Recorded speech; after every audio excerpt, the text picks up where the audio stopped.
থেকে থাকে যে কেউ এর মান সম্মান নিয়ে টানাটানি করে কিংবা এর মান সম্মান হেনস্থ করতে চায়, তাহলে কিন্তু তার মানে বিচারটা আপনারা করবেন বা এই ধারণাটা আপনাদের মধ্যে থাকা উচিত। আমার যেটা ধারণা। সংবাদকর্মী, জি, আমাদের কাজ সংবাদ প্রকাশ করা। হ্যাঁ। হ্যাঁ, তো এইখানে হচ্ছে গিয়ে আইন আছে, হ্যাঁ, আমরা তো শাস্তি দেওয়ার না কেউ না, ক্ষমতা রাখি না। সম্পূর্ণ আইন শাসিত এটা এখানে। আইন বিবেচনা করবে আপনি শাস্তির যোগ্য কিনা। এখন আপনি যদি আমাদেরকে বলেন যে কে আপনাদেরকে নিয়ে আসে টাকার মাধ্যমে, কিন্তু আমরা সংবাদকর্মী, আমাদের কাজ হচ্ছে মূল কথা হচ্ছে সংবাদ কি আমরা সংগ্রহ যেটা করা। শুনছি বলতে এই মেয়েরে যেহেতু বুদ্ধি প্রতিবন্ধী, তারে আর কি কিছু টাকা বিনিময়ে এই কথাটা বলতে লোক বাধ্য করছে। তার নামও বলছে এই ভিডিও নাকি তাদের কাছে আছে, এই পক্ষের কাছে আছে।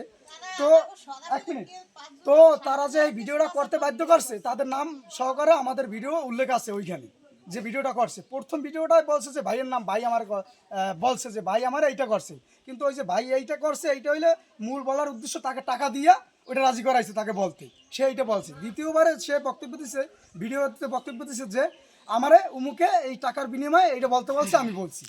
সো সে সম্পর্ক করছে অন্য একটা ছেলের সাথে, সেই ছেলে এখন পলাতক আছে বর্তমানে বরিশাল থেকে। তো তারে আমরা খুঁজতেছি যে অরিজিনালে সে আছে কিনা বা সে করছে কিনা, বুঝতে পারছেন? যে লোক টাকা দিয়ে বাধ্য করছে, হ্যাঁ, তাহলে মাসাসিদের কাছে উনি কেমনে করবেন?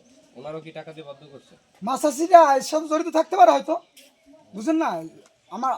আমার শত্রু উদাহরণ উমুক করলে অনেক ভাবে করা যায়।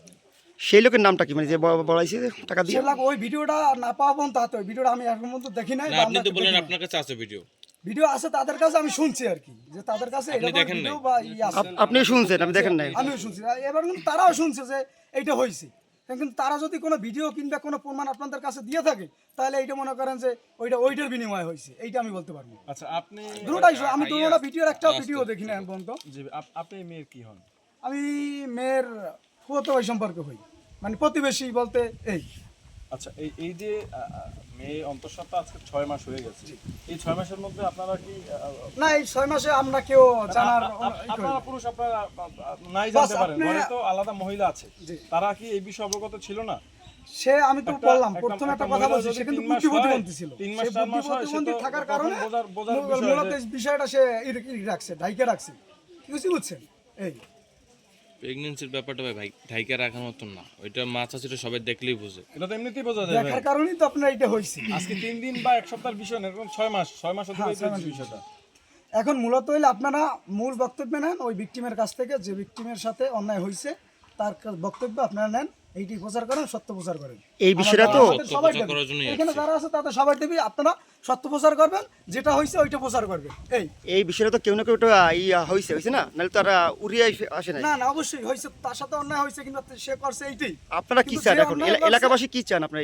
এলাকাবাসী আমরা এর পরিপূর্ণ সুস্থ বিচার চাই, যে এইটা যদি তার ভাই কইরা থাকে তার ভাইয়ের বিচার আমরা চাই, যদি তাদের হেনস্থ করার কারণে প্রতিবেশী কইরা থাকে তারও বিচার আমরা চাই। এইটা হলো মূল আমাদের বক্তব্য, আর কিছু বলার নেই। ভাইয়ের নাম এবং হচ্ছে ভাইয়ের কি করেন এবং এলাকার নামটা বলবেন। জি, এলাকার নাম হলে দক্ষিণ উলারবাডনা 1 নং ওয়ার্ড। আমার নাম মোহাম্মদ জসিম। আমি বর্তমানে বেকার অবস্থায় বাড়িতে আছি। এই